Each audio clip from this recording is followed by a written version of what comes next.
Hi guys, Sam Howell here with Johnson RV in Sandy, Oregon. We've got a leisure travel here. This is a 2024 U24RL, which most of you probably know means rear lounge.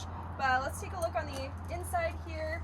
As we come around, it's got the beautiful glacier color scheme, of course, one of many options, but Mickey, I'll have you take a step in.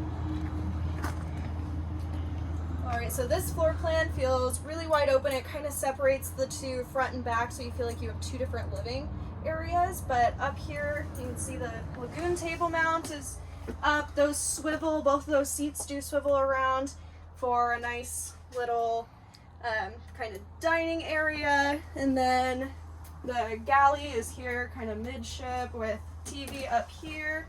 You can watch cooking shows while you're getting your meals prepared, and then this is where it starts to feel kind of like two separate living areas. This is what the rear lounge means. We've got nice seating here, very wide open, good for entertaining or just conversation, with the Murphy bed in the back here. This is where you would pull it down, and that's where you'd settle down for the night.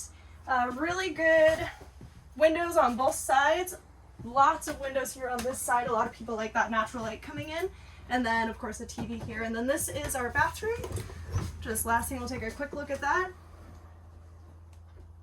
Pretty spacious. And yeah, there's a lot more in this coach, a lot more to talk about, especially with leisure travel. And if you have any questions, feel free to give me a call. I'm Sam Howell, and Mickey helped us video today. Thanks.